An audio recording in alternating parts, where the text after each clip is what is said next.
লাঠি আল, এখানে লাঠি যোগ আল করলে বানানে কিন্তু একটা অন্তঃস্থ বর্ণ চলে আসে।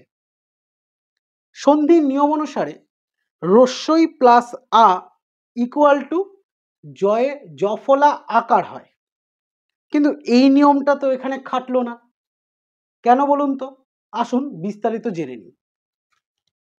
এখানে রস্যই প্লাস আ সমান সমান জয়ে জফলা আকার রয়েছে। এবার একটি উদাহরণ দিই। ইতি যুক্ত আদি, এখানে রস্যই রয়েছে আর এখানে আ রয়েছে, তার ফলে ইত্যাদি বানানে জয় জফলা আকার হয়ে গেল, কিন্তু এইখানে হলো না কেন? কারণ ব্যাকরণের ভাষায় বলা হয় দুটো স্বরবর্ণের মাঝখানে ব্যঞ্জন বর্ণের অভাবটি পূর্ণ করার জন্য একটি অন্তঃস্থ বর্ণের আবির্ভাব হয়।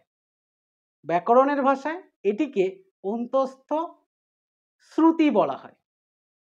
এই ইনফরমেশনটি কারা কারা জানতেন? আর এই প্রশ্নটি 1987 সালের এক্সটার্নাল পেপারে এসেছিল। আশা করছি কোশ্চেনটা সবাই দেখতে চাইবেন, কমেন্টে জানাবেন। আমি কোশ্চেনটা অবশ্যই কমেন্ট বক্সে দেওয়ার চেষ্টা করব। ভিডিওটি ভালো লাগলে লাইক করতে ভুলবেন না। ধন্যবাদ বন্ধুরা।